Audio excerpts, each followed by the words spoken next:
You learned that the for loop is used with a sequence. So we can use the for loop with a string, tuple, or list. We can also use a dictionary object even though it is an unordered collection of items. Let's first learn how a string can be iterated through using the for loop. Take the example of the string push-ups.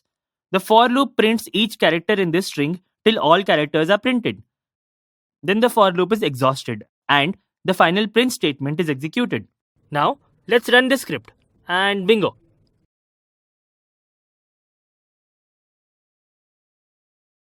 The for loop processes each of the items within a list or tuple.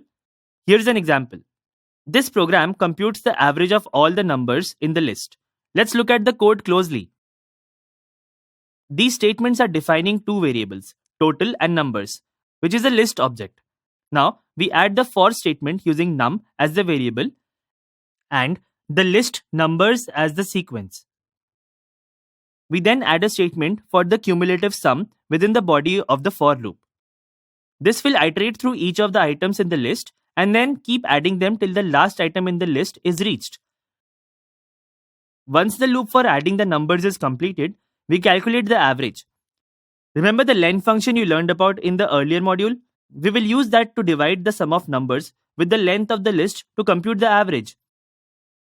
That's it. We print the average and we are done. Let's run the program and check.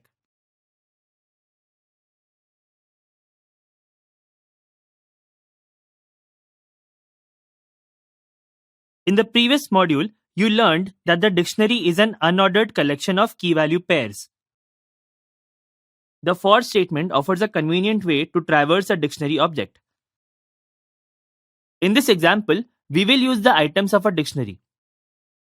Do you remember the items method? It returns a list of tuples with each tuple having key and value corresponding to each item. Let's write a basic program to print all the key-value pairs in the dictionary, capitals. Notice that we use country.items in the for statement to traverse the dictionary object, capitals. The output is in the form of tuples. If we want to refer to the key and value of each pair in the dictionary, we simply use two variables in the for statement.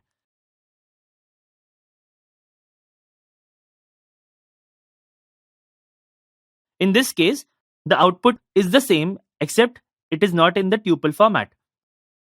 Three other dictionary methods that can be handy in the for loop are keys, values, and get. The keys method returns a list of keys and the values method returns a list of values. The get method can be used to fetch the value corresponding to the specified key. Look at this example. This is a simple printing of the keys. We can modify this further using the get method to get the value corresponding to the key K.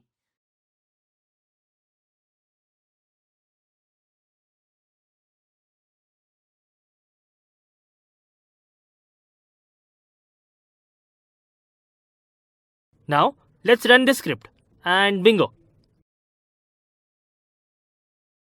So we have seen how the for statement can be used with different data types.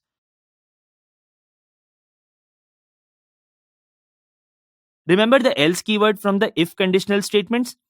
We can use the else keyword with the for and while as well. The statements in the else block will be executed when the iteration of the sequence is exhausted. The loop will end after the else block is executed. Let's take a look at this simple example. The for statement first prints the range from 1 to 5. The else statement is executed after all iterations in the for loop are done. In this case, after the 5th iteration.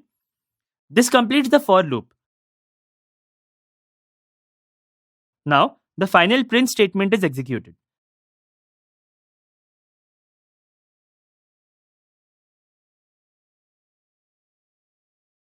Let's now see a similar example of else with the while loop.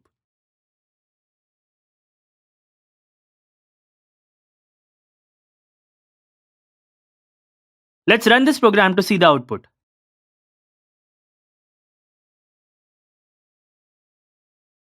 Whoa, we covered a lot so far, but you can easily master these concepts with practice. View these videos again, but this time keep idle open. Then pause the video wherever some code is shown and try to replicate it in idle. You will be a master of the for and while loops in no time. Next, you will learn about loop control statements.